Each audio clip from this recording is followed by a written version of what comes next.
본문으로 소망의 무덤이라는 제목의 말씀 함께 나눕니다. 국민 배우 이순재 씨를 넘어서서 또 안성기 씨가 지난주에 우리 곁을 떠났습니다. 좀 마음이 아픈 일입니다. 내 시대에 아주 유명한 배우들이 한 명씩 떠난다는 소문이 내가 나이 들어가고 있구나, 죽어가고 있구나, 이런 생각이 들게 합니다. 사라가 떠났습니다. 향년 127세. 사라가 그렇게 천수를 누리고 아브람 곁을 떠났습니다. 사막의 뜨거운 햇살 아래 한 노인이 비통하게 울고 있습니다.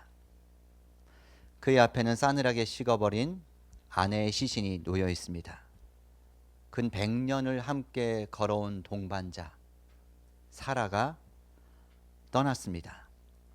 얼마나 애통스러울까요? 성경이 아브라함의 감정을 기록하지 않거든요. 유일하게 여기 딱 한 번 기록이 됩니다. 울었다, 애통했다. 가장 사랑하는, 평생을 함께해온 아내의 죽음, 얼마나 애통스러운 일이겠습니까? 얼마나 슬픈 일이겠습니까? 이 단어는 함축적으로 아브라함의 깊은 고통을 우리에게 일러주고 있습니다. 죽을 만큼 힘들었겠죠. 그런데 성경은 이 슬픔의 순간을 너무 짧게 끝내고 맙니다. 2절, 아브라함이 들어가서 사라를 위하여 슬퍼하며 애통하다가 끝입니다. 대신에 성경은 나머지 18절, 나머지 모든 구절에 걸쳐서 부동산 중개, 부동산 거래 이야기를 하고 있습니다. 어디를 찾아가서 누구를 만났는지, 무슨 말을 주고받았는지, 흥정은 어떻게 했는지, 땅값은 얼마나 지불했는지, 마치 무슨 법무사나 부동산 사무소에서 무슨 등기부등본 떼는 그런 이야기하는 것 같아요. 사실 그런 이야기입니다. 성문에 가서 사람들이 보는 앞에서, 사람들 앞에서, 사람들이 듣는 데서, 이것은 증인들 앞에서 아주 중요한 공식적인 상거래를 하는 행위를 지금 묘사하고 있는 거거든요. 여러분, 이상하지 않습니까? 사랑하는 사람이 떠났는데 추억은 생략하고 매매 계약서만 막 자세히 읽어주는 그런 격으로 오늘 창세기 23장이 우리 앞에 이렇게 나타나고 있습니다. 그런데 이것이 바로 성경이 우리에게 전하고자 하는 메시지입니다. 오늘 설교 제목을 보십시오. 소망의 무덤. 모순처럼 들리죠? 무덤은 끝인데 무슨 소망이 됩니까? 그러나 오늘 우리는 이 역설 속에서 믿음의 깊은 비밀을 발견하게 될 것입니다. 오늘 본문의 초점, 성경 기자의 초점, 나아가 하나님의 초점은 사라의 죽음 자체가 아니라 사라의 매장지입니다. 죽음 이야기가 아니라 땅 이야기를 하고 있는 것입니다. 자, 그렇게 본격적으로 아브라함이 아내 앞에서 슬피 곡을 하다가 상복을 입은 채로 벌떡 일어나 나가서 헤브론 성문 앞에 섭니다. 성문, 고대 사회에서 성문은요, 특별한 의미를 가집니다. 지역 유지들이 모이는 곳입니다. 이곳에서 아주 중요한 재판이 벌어집니다. 이곳에서 중요한 상거래가 벌어집니다. 아브라함은 땅을 사야겠다 마음을 먹고 성문에 찾아간 것입니다. 그곳에 가서 아브라함이 자기를 어떻게 소개합니까?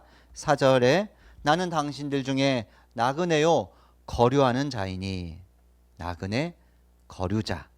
이 말은요, 정착민이 아니란 소리예요. 토착민이 아니란 뜻입니다. 아브라함은 자기를 떠돌이로, 방랑자로, 나그네로 소개합니다.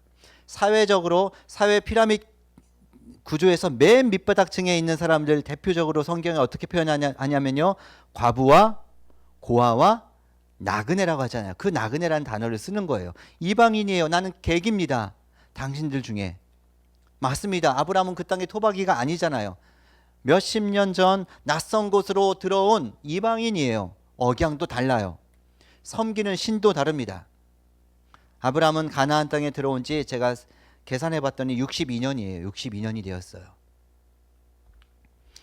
그 긴 시간이 지났지만 아직까지 정착하지 못하고 이동하고 있습니다. 마치 뿌리가 없는 나무처럼. 그렇게 자기 신분을 자기 소개를 하는데 사람들이 어떻게 대답하냐면요. 사람들 대답을 보십시오. 6절에 보니까 아니요. 당신은 우리 가운데 있는 하나님이 세우신 지도자입니다. 이렇게 말을 해요. 70인역 번역 성경은 더 극적으로 어떻게 표현하냐면 우리 중 하나님으로부터 오신 왕이십니다. 이렇게 표현해요.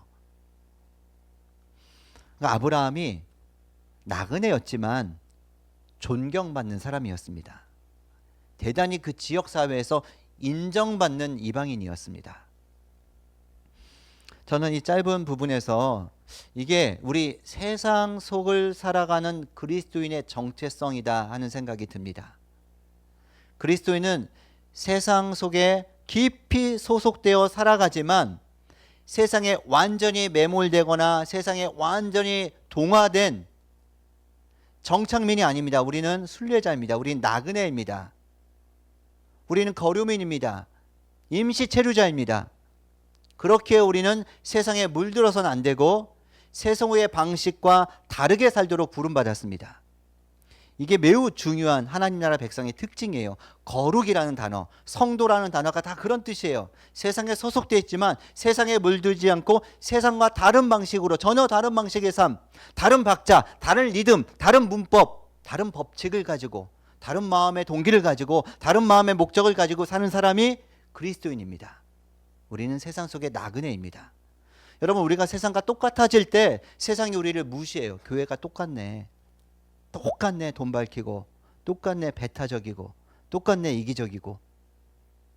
그러나 우리가 세상과 달라질 때 세상은 우리를 존경합니다. 존경받는 나그네요 순례자. 아브라함은 그런 사람으로 살았습니다. 그리고 그것은 그 아브라함의 믿음의 후손인 우리 모두에게 요구되는 하나님의 뜻입니다. 자, 그렇게 아브라함이 성문에서 자기소개를 마치고 이제 본격적으로 중요한 토지 거래가 진행됩니다. 아브라함이 본론을 꺼내죠. 저 에브론이 소유한 밭 끝자락에 있는 막벨라 굴을 아내의 매장지로 내가 사고 싶습니다. 뜻을 밝혀요. 당시 이 토지 거래 당시는요, 지금처럼 땅을 쉽게 사고 팔 수가 없었습니다.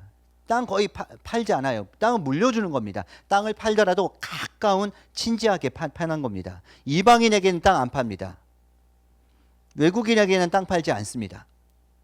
이방인이 살려면 아주 복잡했고요. 지역 유지들에게 신뢰를 얻고 유지들이 중재를 내줘서 그렇게 땅을 팝니다. 그래서 지역 유지들이 중재를 하는 거예요, 지금. 근데 그때 마침 에브론 땅을 원하는데 때마침 그 땅의 주인 에브론이 그 자리에 있는 겁니다. 그래서 에브론이 말하죠. 11절에서 아우 존경하는 아브라함 어르신, 그 땅을 그냥 거저 드립니다. 여러분이 다 증인입니다. 여러분 여기 계신 성문에 계신 분들, 여러분이 증인이 되어 주십시오. 제가 공짜로 드리겠습니다. 얼마나 후한 제안입니까? 얼마나 관대한 마음입니까? 근데 여러분, 이게 당시 전형적인 고대의 일종의 비즈니스 화법이에요. 지금이랑 비슷해요. 겉으로는 극진한 예우와 존경을 표하면서 공짜를 주겠다고, 거저 드리겠다고, 마음껏 쓰시라고 하지만 속으로는 최대한 높은 가격을 받아낼 전략을 다 마음에 품고 있는 겁니다. 아브라함이 고지고대로 듣고 아 정말요? 감사합니다 하고 땅을 공짜로 받으면 큰일 나는 겁니다. 무료로 받는 땅은요, 원소유자의 후손이 돌려주세요 라고 요청할 수 있고, 요청하면 돌려줘야 하는, 그게 그 당시 관습이었습니다. 아브라함도 잘 알았죠. 그래서 아브라함이 재차 요청해요. 아닙니다. 제대로 된 후환값을 제가 치르겠습니다. 아이 괜찮아요. 아닙니다. 치르겠습니다. 그런 실리행위가 왔다 갔다 하는 거예요. 본문이 그 얘기 길게 이루고 있어요. 그리고 에브론이 마지못해 15절에서 말하죠. 아유, 정 그러시다면 어르신, 아유, 땅값은 은 400세겔인데요. 아유, 어르신과 저 사이에 무슨 거래를 하겠습니까? 괜찮습니다. 그냥 돌아가신 부인을 안장시키십시오. 여기서 관건은 뭐예요? 은 400세겔을 밝혔잖아요. 은 400세겔 던진 겁니다. 여러분 이게 얼마인지 궁금하시지 않으세요? 부동산 거래 얘기인데 은 400세겔, 세겔은 돈을 세는 단위가 아니라 당신의 무게로 셌으니까 이건 무게 단위예요. 은 400세겔이 어느 정도인지 깜짝 놀랄 겁니다. 당시 노동자의 연봉 좀 못 버는 사람은 연봉이 은 5세겔이에요. 5세겔. 좀 버는 사람은 10세겔, 10세겔. 그러니까 400세겔 감이 오세요? 400세겔은요 최소 연봉 40년치 연봉이에요. 많이 버는 사람 40년, 좀 버는 사람은 80년치 연봉입니다. 여러분의 연봉에다 곱하기 80을 해보세요. 이게 또 어느 정도인지 감을 못 잡아요. 그래서 성경에 땅값을 얼마에 샀다라는 이야기가 두 군데 더 나와요. 첫 번째로 이로부터 1000년 후 다윗 왕이 그 거대한, 그 화려한, 그 웅장한 예루살렘 성전을 지으려고 땅을 사요. 그 땅값이 얼마냐면 은 50세겔이에요. 그로부터 또 500년 후에 예레미야 선지자가 땅을 사는 얘기가 나오는데 사촌의 밭을 은 17세겔에 산다는 얘기가 나와요. 근데 아브라함이 아내의 묘지터, 밭대기 요만큼이랑 거기에 딸린 동굴, 그 당시는 매장지가 굴이었습니다. 그 동굴에 이렇게 그걸 은 400세겔에 산다는 거예요. 여러분 이거 제값 받는 거예요? 바가지 엄청 쓰는 거예요? 엄청 바가지 쓰는 겁니다. 에브론은 그냥 흥정의 요량으로 늘 그러는 것처럼 한번 센 거 한번 던져보고 그리고 주거니 받거니 하면서 뭐 100이면 100, 50이면 50을 받을 생각이었겠죠. 그래서 일단 큰 액수를 부른 겁니다. 그런데 아브라함이 흥정을 안 하고 오케이 그걸 수락해버린 거예요. 에브론의 입장에서 얼마나 그날을 좀 소고기 먹는 날이죠. 콧노래를 부르며 돌아갔을 겁니다. 마을 사람들도 여기저기서 웅성웅성 수군댔을 겁니다. 아브라함이 완전히 호구 잡혔네. 아이고 저 나이에 판단력이 흐려진 거야? 아내가 돌아가셔서 너무 정신을 놓은 건가? 말도 안 되게 그랬을 겁니다. 여러분 겨우 시신 몇 구 않지 않은 작은 땅을, 무덤 땅을 아브라함은 80년치 연봉을 주고 산 겁니다. 수십억을. 아브라함은 왜 가격 협상도 하지 않고 바가지를 쓰면서까지 이 땅을 이렇게 비싸게 구입한 걸까요? 막벨라 굴이 아브라함에게 대체 뭐길래? 여러분 아십니까? 이 막벨라 굴은 아브라함이 가나안 땅에 들어온 지 62년이 되었는데 이 땅에 들어와서 공식적으로 적법한 절차와 과정을 거쳐서 소유한 유일한 영구 토지입니다. 처음으로 아브라함이 자기 땅을 갖는 거예요. 목사님 얼마 전에 아비멜렉 왕한테 브엘세바 우물 사용권 얻은 얘기 하셨잖아요. 네, 했죠. 근데 그것은 일종의 외교 조약이에요. 그 지역의 왕과 외부에서 온 이방인 사이에 주고받은 조약이에요. 협약. 나라와 나라 사이에 조약, 협약 이런 거 많이 하는데 그거 다 잘 지켜요? 많이 깨죠. 미국 보세요. 지들 마음대로 막 깨잖아요. 남북한 공동성명 했지만 막 깨잖아요. 얼마 전에 대통령 뭐 중국에 갔다 왔지만 뭐 이래저래 협약들 하지만 이게 조약이 잘 이루어지지 않고 종종 깨집니다. 협약들은 그래요. 그러니까 아비멜렉이 생존한 기간 동안 효력은 있습니다. 있죠. 그러나 그 이후에는 보장이 안 돼요. 실제로 여러분 지금 여러분 성경 통독하고 계신 분 26장에서 볼 거예요. 아브라함이 죽은 후에 그 아들 이삭의 때에 그 지역 사람들이 아브라함이 판 우물 어떻게 해요? 마구 침범해서 다 메워버리잖아요. 그런데 막벨라 굴은 그런 차원이 아닙니다. 막벨라 굴은요, 이 토지 소유권을 영구적으로 아브라함이 제대로 갖는 겁니다. 정당한 금액을 지불하고 아주 과하게 지불하고 성문에서 헷 족속이 증인으로 참석한 가운데 공식적으로 거래한 것입니다. 오늘 본문을 다시 한번 읽어보시면요, 뭐 10절에도 18절에도 성문에 들어온 모든 자가 듣는 데서 모든 사람들 앞에서 이런 편이 나와요. 이 사람들 증인으로 참석한 가운데 공식적으로 제대로 된 법적으로 전혀 하자가 없는 토지 매매가 이루어졌다, 그 얘기를 강조하고 있는 겁니다. 브엘세바 우물은요 임시 거주권이라면 이 막벨라굴은 영주 거주권을 확보하는 겁니다. 그 얘기가 그래서 아주 중요한 단어가 18절 20절에 또 반복되는데 18절에 보면요 성문에 들어온 모든 해족속이 보는 데서 아브라함의 소유로 확정된지라 이런 표현이 나오고 20절에도 이와 같이 그 밭과 거기에 속한 굴이 헷족속으로부터 아브라함이 매장할 소유지로 확정되었더라. 이 얘기를 지금 강조하고 있어요. 성경의 관심이 이거예요. 이걸 핵심으로 다루고 있는 거예요. 막벨라굴은 아브라함이 가나안 땅에서 영구 거주권으로 확정적으로 소유하게 된 유일한 땅, 최초의 땅입니다. 그런데 그 얘기를 왜 이렇게 강조하며 왜 이렇게 중요하게 여기며 그 얘기를 쭉 할까요? 그게 너무 중요하니까. 여러분, 하나님께서 그동안 수차례 아브라함에게 땅을 주신다 약속하셨어요. 씨와 땅을 주겠다. 이게 하나님 나라의 구체적인 요소잖아요. 씨는 이삭을 주셨어요. 그런데 땅은 주시겠다 약속하셨는데 62년 동안 아직 땅이 제대로 된 땅이 아브라함 앞으로 한 평도 없는 거예요. 하나님이 땅 주시겠다는 얘기는 계속 하셨어요. 처음부터. 처음 만났을 때부터 아브라함이 부르실 때 뭐라고 하셨는지 기억하세요? 내가 네게 보여줄 땅으로 가라. 그 후에 이 약속이 계속 구체화되고 확장됩니다. 창세기 13장에 보면 눈을 들어 동서남북을 바라보라. 보이는 땅을 내가 네게 주리라. 그리고 15장에 가면요 더해요. 애굽 땅에서 유브라데 강까지, 애굽부터 메소포타미아 문명과 이집트 문명, 이 양대 문명 사이의 모든 땅들을 너의 자손에게 주리라. 이런 약속을 하셔요. 엄청난 약속이죠. 그런데 아브라함이 여태껏 실제 소유한 땅은 얼만큼이라고요?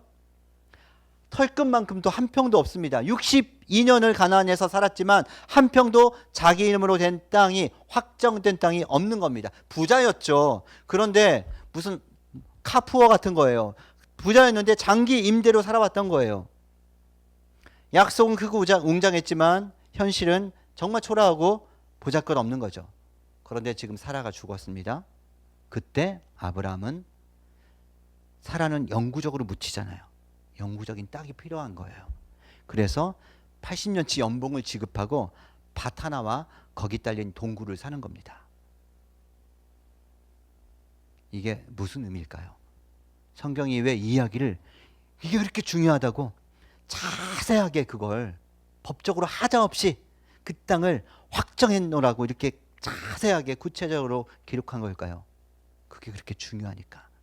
아브라함이 믿음의 조상이라고 하는데 그 믿음의 모습이 오늘 본문에서 제대로, 이게 보십시오 여러분, 이게 믿음이라는 겁니다. 이게 제대로 된 믿음입니다. 그 믿음을 보여주는 거예요. 이것은 믿음의 선언입니다. 이것은 아브라함의 소망의 표현입니다. 아브라함은 지금 이렇게 말하고 이렇게 외치는 겁니다. 주님, 비록 지금은 작은 굴이지만 저는 믿습니다. 언젠가 주님께서 약속하신 대로 이 온 땅이 우리 후손의 것이 될 것을 저는 믿습니다.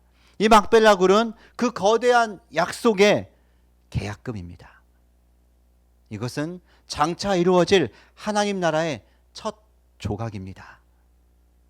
그렇게 아브라함은 믿음을 표현한 겁니다. 막벨라 굴은 그래서 단순한 무덤이 아닙니다. 소망의 무덤입니다. 믿음의 무덤입니다. 죽음이 끝이 아니라 약속이 이루어지기를 소망하는 투자인 것이죠. 그래서 아브라함은 아내를 이곳에 묻고 자기도 이곳에 묻혔고 그의 후손들도 어디서 죽든 막벨라로 들어와서 이곳에 묻혔습니다. 후손들에게 계속해서 주입하고 강조하고 유언으로 남긴 것이겠죠. 그래서 그 아들 이삭도, 그 아내 리브가도 이곳에 묻힙니다. 그리고 그 아들 손주 야곱도, 그 아내 레아도 바로 이곳에 묻힙니다. 헤브론, 막벨라 굴. 특히 야곱의 이야기를 보십시오. 이번 주에 우리가 야곱의 이야기를 성경 통독을 통해서 보게 될 텐데, 야곱이 애굽에서 죽어요. 이집트에서. 아들 요셉이 이집트의 총리입니다. 파라오 다음가는 권력의 실세입니다. 얼마든지 나일 강변에 화려한 무덤에 미라로 제작되어서 금으로 장식된 그런 관에 묻힐 수 있었어요. 그런데 여러분, 임종 직전에 야곱이 내놓은 유언이 뭔지 아세요? 내 뼈를 애굽에 두지 마라.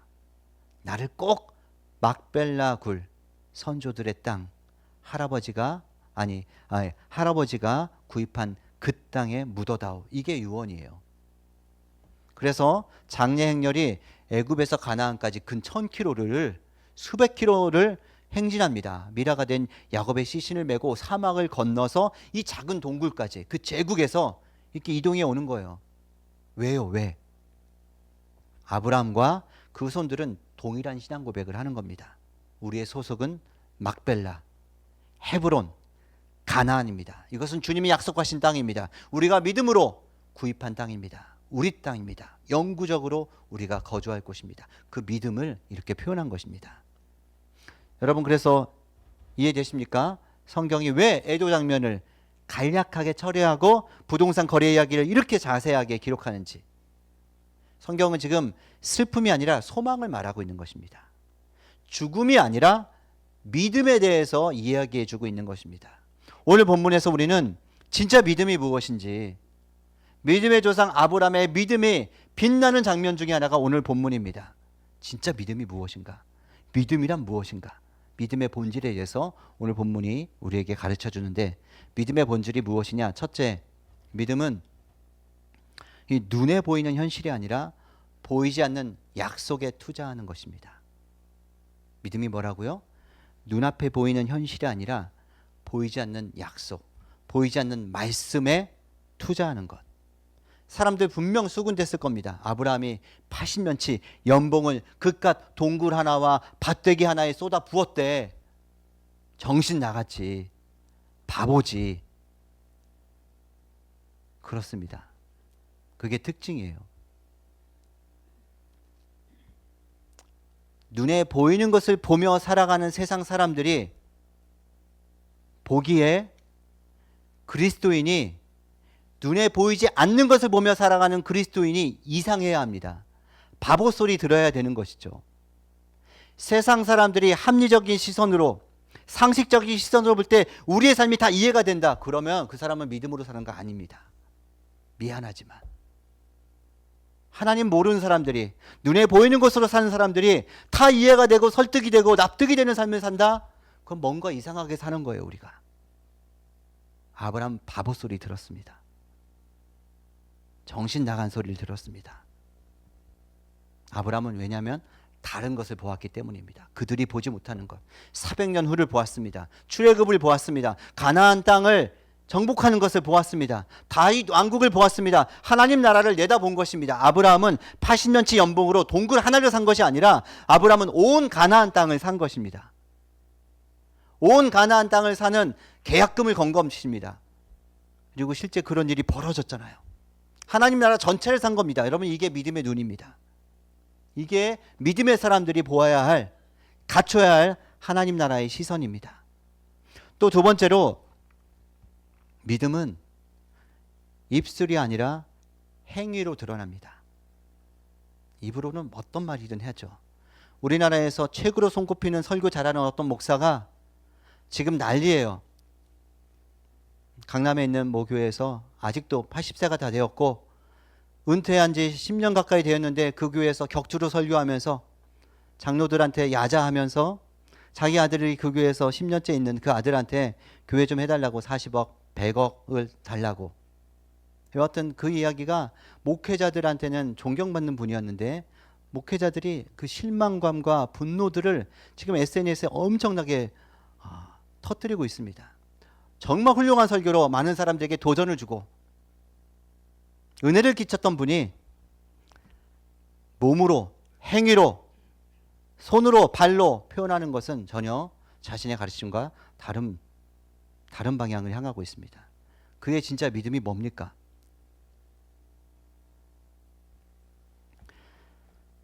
믿음은 입술이 아니라 행위로 고백하는 겁니다. 아브라함은 주님, 저 땅 주실 것을 믿습니다. 라고 입술로 고백하지 않았습니다. 그는 그 땅의 일부를 위해서 엄청난 금액을 아낌없이 쏟아 부었습니다. 아브라함은 믿음을 입술로만 고백한 사람이 아니라 행동으로 증명해 보여준 사람입니다. 행동으로 표현되는 데까지가 진짜 믿음입니다. 아들 이삭을 바칠 때도 그랬잖아요. 여러분, 믿음은요, 신앙 고백이 아닙니다. 믿음은 행동입니다. 보이지 않는 약속을 붙들고 값을 치르는 겁니다. 바보 소리 들으면서, 어리석다 소리 들으면서 대가를 지불하는 것입니다.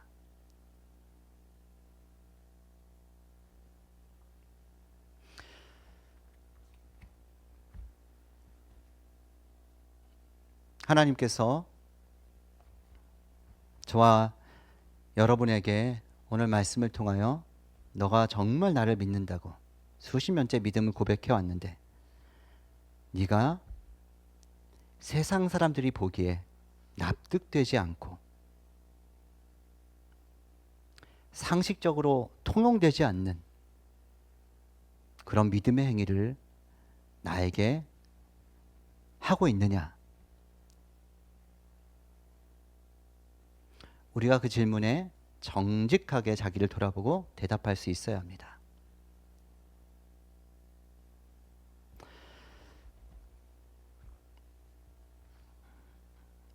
우리가 엄청난 막벨라구를 80년치 연봉으로 사진 못하겠죠. 그러나 그 작은 밭대기 하나, 동굴 딸린 작은 밭대기 하나 사는 일을 할 수 있습니다.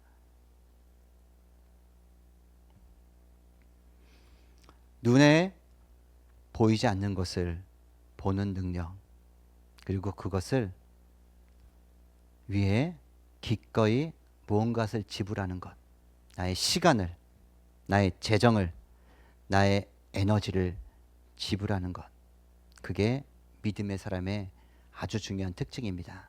아브라함은 그것을 우리에게 보여주고 있습니다. 성도 여러분, 여러분의 인생, 여러분의 가정을 하나님께서 회복시키시고 구원하시고 사용하시는 것, 그게 하나님 뜻이겠죠. 여러분 그걸 믿으시죠? 그런데 눈앞의 현실은, 눈앞에 보이는 것은 뭡니까? 냉랭한 아침 식탁, 방문을 걸어 잠그는 아이의 뒷모습, 각방섬에 안부조차 묻지 않는 싸늘해진 부부관계, 숨통을 조이는 것 같은 지옥 같은 직장생활, 짜증나는 인간들, 막막하고 불안한 우리의 앞날, 그게 눈앞에 보이는 우리의 현실입니다. 그런데 믿음이란 뭐라고요? 눈에 보이는 것이 나를 주장하지 못하게 하는 겁니다. 약속을 보는 것이고 약속을 붙잡는 것입니다. 하나님의 뜻을 보는 것입니다. 그리고 약속에 투자하는 것입니다. 막벨라 굴을 구입하는 것입니다. 대가를 지불하는 것입니다. 어떻게 해요? 뭘요? 하루에 30분 일찍 일어나서 말씀 보고 가족을 위해서 기도하고 직장을 위해 기도하는 것이죠. 그것이 여러분이 지불할 수 있는 막벨라 굴값 아니겠습니까? 저는 주일 예배를 중요하게 봅니다. 한국교회가 가르쳤고 어떤 진보적인 사람들은 주일 예배가 중요한 게 아니라 삶이 중요하다. 예배에 목숨 거는 것보다 뭐 삶이 어쩌고 저쩌고. 근데 삶이 안 되니까 예배가 근원점이 되고 시발점이 되고 중요한 축이 되어야 하는 것 아닙니까? 전 그래서 개인 예배도 우리가 잘 무너져 가는데 주일 예배만큼은 공동체가 함께 드려서 거룩하게 주님 앞에 나아가는 이 주일 예배만큼 우리가 좀 더 신경을 쓰고 마음을 들이고 준비해야 되는 것 아닐까 싶습니다. 온전한 주일 예배를 위해서 토요일 저녁 약속 미루고 토요일 밤 늦게까지 게임한다는 것은 주일 개판으로 보내겠다는 뜻 아니겠습니까? 일요일 골프 약속 잡고 주말 여행 계속하고 그런 거 포기할 수 있어야 합니다. 주님을 위해 내가 뭘 포기하냐? 주님을 위해 내가 뭘 드리냐? 막벨라 굴을 위해 내가 내 시간, 내 재정, 내 에너지 무엇을 드릴 것인가? 지금은 작아 보이지만 이것이 우리 삶과 가정을 하나님 나라로 만드는 첫 조각이 됩니다. 한 달에 한두 번이라도 부부가 함께 성경을 읽고 서로 마음을 나누십시오. 어색하죠. 평생 안 해왔는데. 그러나 또 어떻게 시작해야 될지도 막막하고 성경 통독 하잖아요. 그 내용 가지고 같이 해보십시오. 요즘 AI 너무 잘 발달되어 있습니다. 내가 궁금한 거 모르는 거 물어보면요. 답을 짝짝짝 물론 걸르긴 해야 되지만 줘요. 그리고 이 본문으로 부부가 함께 대화할 그런 대화할 소그룹 질문을 2개만 만들어서 하면 정말 잘 만들어줘요. 그거 가지고 같이 나눔하고 그것이 여러분이 할 수 있는 여러분의 막벨라입니다. 여러분 또 직장생활, 우리가 직장에 파송받은 하나님 나라 선교사들이잖아요. 월급 받기 위해 우리가 출근하고 일하는 것이 아닙니다. 우린 그곳에서 하나님 나라를 살아내고 하나님 나라로 이곳을 변화시키고 빛으로 소금으로 살라고 우리가 부름받았습니다. 그런데 우리의 이 정체성과 사명이 자꾸 이게 안 지켜지잖아요. 눈앞에 보이는 현실이 뭡니까? 아주 불의한 관행들이 눈앞에 있습니다. 뒷담화 파벌 얼마나 심합니까? 성과를 위해서라면 수단과 방법을 가리지 않는 그런 문화 참 힘들죠. 또 그곳에서 물들어가고 초라하게 무너지는 자기 자신을 보는 것도 괴롭습니다. 그러나 눈에 보이는 것에 타협하지 말자는 겁니다. 약속을 붙들고 우리가 할 수 있는 그 일을 하자는 겁니다. 제가 풍삼철을 통해 어떤 집사님이 간증처럼 이렇게 쓱 하는 얘기가 참 마음에 와닿더라고요. 직장 문화가 너무 안 좋아요. 문화가 너무 안 좋은, 그냥 일보다 사람이 너무 싫고 너무 지옥 같은 곳이에요. 험담하고 사람들도 되게 무례하고 이런 곳에서 근무를 하는데 이곳을 어떻게 내가 빛으로 소금으로 어떻게 살까 고민하다가 자기가 하는 업무 범위 내에서 이제 작은 일들을 하는 거예요. 뭐 총무과나 기획과 일을 하겠죠. 이게 재정 관련된 일을 월급을 이렇게 한 명씩 주는데 그 한 사람 한 사람 월급을 그냥 띡 지급하면 끝인데 그 한 사람 한 사람이 회사를 위해 기여하는 것들을 마음을 써서 당신이 있기에 오늘 우리가 있습니다. 문구들을 한 명 한 명 그 사람을 묵상해서 한 명 한 명 마음을 담아 글들을 써요. 그게 다 막벨라 굴을 구입하는 행위인 겁니다. 믿음으로 이곳에 하나님 나라가 임하는 것들을 내다보며 결국 하나님 주신 창조 세계는 하나님 나라입니다. 그런데 하나님의 통치를 인정하지 않는 곳곳에 사회문화 경제 모든 영역이 있는데 그곳에 우리가 파송받아서 그곳에서 하나님 나라를 살아가는 모습, 우리 앞에 있는 이 당면한 현실 속에서 막벨라굴을 사는 이런 작은 헌신들, 작은 노력들, 그런 노력들이 훗날 열매가 될 것입니다. 경쟁자를 깎아내리는 대신에 인정해주고 칭찬해주고 겉보기에는 처음에는 손해보는 것처럼 보이지만 그곳에서 옳은 일을 하고 바른 일을 하고 사랑의 선택을 하면서 그렇게 살아가는 것, 하나님 나라 가치에 따라 살아가는 것, 그것이 오늘 우리의 막벨라입니다. 지금 작아 보이죠? 어리석어 보입니다. 에브론은 웃어버리고 동네 사람들은 수군거릴 것입니다. 그러나 수백 년 후에 그 손바닥만한 땅이 후손들이 이 가나안에 들어오는 관문이 됩니다. 실제 그렇게 됩니다. 모세와 여호수아가 이끈 이스라엘 백성들이 가나안 땅에 들어왔죠. 가나안 땅을 정복했습니다. 그 땅을 차지했습니다. 땅을 분배합니다. 땅을 분배할 때 유다 지파가 받은 첫 번째 성읍이 어딘지 아세요? 갈렙이 이 산지를 내게 주소서. 그 산지가 어딘지 아세요? 막벨라 굴이 있는 헤브론입니다.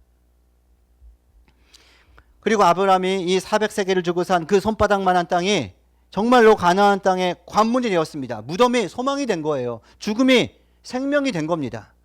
여러분의 작은 순종이 그렇게 됩니다. 하나님께서 그것을 받으십니다. 하나님께서 그것을 기억하십니다. 그것을 확장시키십니다. 그리고 우리가 알지 못하는 때에 하나님의 방법으로 하나님의 때에 상상하지 못한 방식으로 하나님 나라를 그곳에 꽂을 겁니다. 하나님 나라의 깃발이 그곳에서 세워질 것입니다. 우린 그걸 보고 아브라함은 수백 년 후를 내다보며 그걸 했습니다. 우리 때에 그걸 보면 영광스러운 것이죠. 그러나 우리가 죽어서 주님 품에 안겨서 내가 뿌린 씨앗이 저런 열매를 맺는구나, 그것을 나중에라도 우리는 반드시 목격하게 될 것입니다. 주님과 함께. 주님 보이시죠? 제가 그때 씨를 뿌린 겁니다. 제가 저 막벨라 굴을 산 겁니다. 제 시간으로, 제 노력으로, 제 에너지로. 사랑하는 성도 여러분, 그것이 하나님 나라 백성 믿음의 삶입니다. 그리고 이 막벨라 굴이 있는 헤브론에서 또 놀라운 일이 벌어지는데, 천년 후에 다윗이 왕으로 처음 기름 부음 받은 곳, 사무엘에게 베델에서 받은 거 말고 왕이 되어서, 유다 지파의 왕이 되어서 기름 부음 받은 곳이 이 헤브론입니다. 그리고 더 놀라운 것이 있는데요, 다윗의 자손으로 예수 그리스도께서 오셨죠. 그분이 십자가에서 죽으시고 무덤에 묻히셨죠. 사흘 만에 부활하셨죠. 죽음이 생명으로, 무덤이 영광으로, 절망이 소망으로 바뀌었죠. 그 예수님께서 아주 중요한 말씀을, 특이한 말씀을 하셔요. 요한복음 8장에서, 우리 요한복음 8장 말씀 같이 한번 읽어봅니다. 너희 조상 아브라함은 나의 때 볼 것을 즐거워하다가 보고 기뻐하였느니라. 다시 한번 이 말씀, 예수께서 직접 하신 말씀입니다. 보십시오. 너희 조상 아브라함은 나의 때 볼 것을 즐거워하다가 보고 기뻐하였느니라. 이거 너무 엄청난 선언입니다. 아브라함이 막벨라 굴을 살 때 누구도 볼 수 없는 것을 보았다는 겁니다. 주님의 때 볼 것을 즐거워했고 그걸 보고 기뻐했답니다. 2000년 후 메시아가 오실 것을 보았습니다. 하나님의 약속이 성취되는 것을 보았습니다. 아브라함은 죽음 너머의 부활을 보고, 무덤 너머의 영광을 보고, 고난 너머의 승리를 본 것입니다. 그리고 기뻐하고 즐거워했습니다. 이건 정말 놀라운 신비입니다. 어떻게 그걸 내다볼 수 있습니까? 영원이신 하나님과 잇대어 살아가다 보니 시간 밖에서 마음껏 시간 초월하여 일하시는 그 주님께서 아브라함에게 1000년 후, 2000년 후 이 일들을 보여주신 것이겠죠. 아브라함은 그걸 본 것입니다. 그 영원한 가치에 눈 떠서 기꺼이 80년치 연봉을 버리듯이 해서 하나님 나라 전체를 산 것입니다. 여러분, 하나님의 약속을 믿고 기꺼이 대가를 치르며 막벨라 굴을 사는 사람은 남들이 결코 보지 못하는 것을 보며 기뻐하고 즐거워하는 사람입니다. 그렇게 될 수 있습니다. 짐 엘리엇 선교사 28의 나이에 에티오피아 아우카족 밀림의 야만인들에게 복음을 전하겠다고 그곳에 가자마자 현지에서 동료 선교사 5명이 함께 창에 찔려서 몰살된 안타까운 일이 있었습니다. 그 짐 엘리엇 선교사, 그분의 일기장에 이런 내용이 나옵니다. 영원한 것을 얻기 위해 영원하지 않은 것을 버리는 자는 바보가 아니다. 영원한 것을 얻고자 영원치 않은 것을 기꺼이 포기하고 버리고 쓰는 자, 이 사람은 바보가 아니라는 것입니다. 우리가 진정 아브라함처럼 하나님 나라에 눈이 뜨이고 영원한 것을 얻기 위해 영원하지 않은 것을 버린다면, 정말 가치 있는 것을 얻기 위해 가치가 덜한 것을 기꺼이 버린다면 세상은 우리를 바보라 부를 겁니다. 비웃을 겁니다. 바가지 썼네, 호구 잡혔네, 인생 망치고 있네, 바보네. 그러나 우리는 알고 있습니다. 우리는 그들이 보지 못하는 것을 봅니다. 우리는 보이지 않는 것을 보는 사람들입니다. 우리는 주님의 영광을 봅니다. 우리는 주님의 구원을 봅니다. 주께서 약속하신 풍성한 삶을 봅니다. 주님의 나라를 봅니다. 우리는 손바닥만한 것으로 전체를 사는 것입니다. 우리는 80년치가 아니라 영혼에 투자하는 것입니다. 사랑하는 성도 여러분, 여러분의 막굴라 굴이 무엇입니까? 막벨라 굴이 무엇입니까? 보이지 않는 약속의 땅에 여러분의 깃발을 꽂으십시오. 여러분이 아파하고 슬퍼하는 그 현장, 사라가 죽은 그 자리에서 아브라함은 놀라운 새로운 것을 본 것입니다. 소망의 무덤을, 믿음의 첫 조각을, 영광의 계약금을 여러분 확보하십시오. 지금 작아 보이지만 하나님의 때가 되면 그것이 온 세상을 덮을 것입니다. 지금은 어리석어 보이지만 영혼의 눈으로 보면 그것이 가장 지혜로운 투자입니다. 지금은 무덤처럼 보이지만 그 안에 부활의 생명이 움트고 있습니다. 이것이 소망의 무덤입니다. 이것이 아브라함의 믿음입니다. 그리고 이것이 우리가 걸어가야 할 믿음의 순례의 길입니다. 그 길을 함께 걸어가시는 저와 여러분 되시기를 주님의 이름으로 축원드립니다. 함께